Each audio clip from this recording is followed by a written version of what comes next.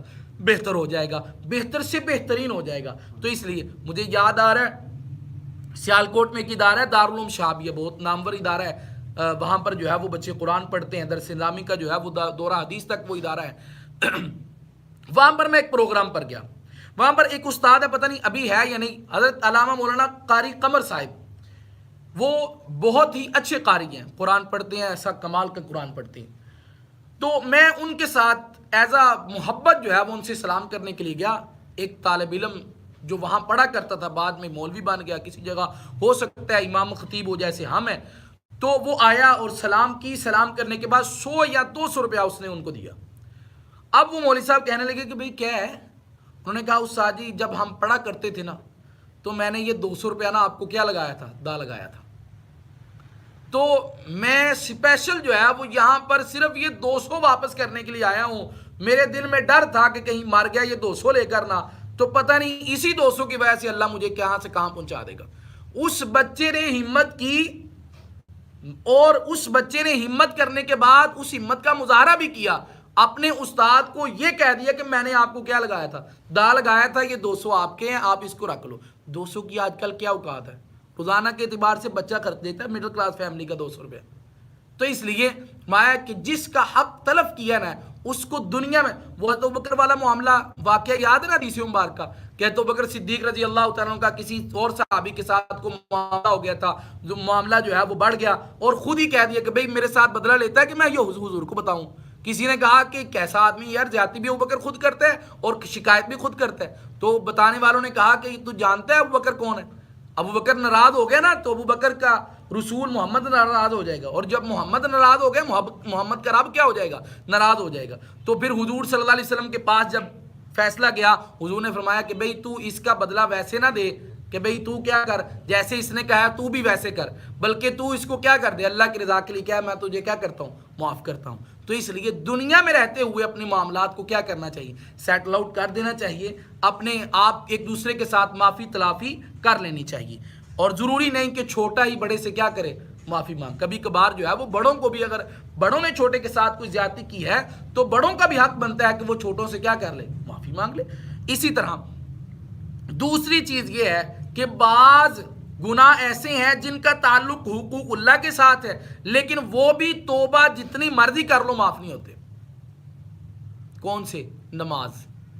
اگر کسی نے نمازیں چھوڑی ہوئی ہیں, ترک کی ہوئی ہیں, کروڑ مرتبہ اللہ سے توبہ توبہ توبہ استغفار, یا اللہ مینوں معاف کر دے, آئندہ تو پڑھاں گا, آئندہ تو پڑھاں گا. نہ بھئی آئندہ تو پڑھے گا, جنیاں پچھلیاں چھٹیاں انہوں نے پڑھ, ان کو کیا کر؟ قضا کر. 1 ہو, 100 ہو, 1000 ہو, 1,00,000 ہو, سب کو کیا کرنا ہے؟ قضا کر. ہاں اگر یہ قضا کے ارادے سے پڑھتا رہا, پڑھتے پڑھتے اس دنیا سے کیا ہو گیا؟ مر گیا, اب اللہ سے امید کی جا سکتی ہے کہ اللہ باقی نمازوں کے بارے میں اس سے سوال نہیں کرے گا. لیکن جو اس نے نہیں پڑھی اور یہ سوچا کہ توبہ سے, ایسا نہیں ہے. ایک بندہ ہے, نوجوان سا لڑکا ہے, سوشل میڈیا پر دین اسلام کی باتیں کرتا ہے, جیسے آج کل ہر بندہ جو ہے وہ مفکر محدث بنا بیٹھ رہا ہے. وہ کہنے لگا, ایک پوڈ کاسٹ میں بیٹھا ہوا تھا کسی کے پاس, کہ اللہ نے کہا ہے کہ میں غفور الرحیم ہوں, مجھ سے معافی مانگو, میں معاف کرنے والا ہوں. جو مجھ سے معافی مانگتا ہے میں اس کی معافی کو کیا کرتا ہوں؟ قبول کرتا ہوں. اور آگے کہنے لگا میں یہ سمجھتا ہوں. تیرے سمجھنے کے ساتھ کیا ہے؟ میں یہ سمجھتا ہوں کہ جس نے پچھلی نمازیں نہ پڑھی ہونا وہ اللہ سے توبہ کر لے, اللہ اس کو کیا کر دے گا؟ معاف کر. امام اعظم ابو حنیفہ, امام احمد بن حنبل, امام شافعی, امام مالک, اسی طرح امام بخاری رحمۃ اللہ علیہ, امام مسلم رحمۃ اللہ علیہ, دیگر جتنے بھی بڑے بڑے مشائخ, مجتہدین, محدثین, مفسرین گزرے ہیں, تمام کا اسی بات پر اتفاق ہے کہ نمازیں جو چھوڑی گئی ہیں, جان بوجھ کر نہیں پڑھی ہوئی یا چھوٹ گئی ہیں, جب تک ان کو قضا نہ کرے گا تب تک وہ ذمے سے ساقط نہیں ہوگی. قضا کرنے کا کیا طریقہ ہے؟ احناف کے ہاں یہ ہے کہ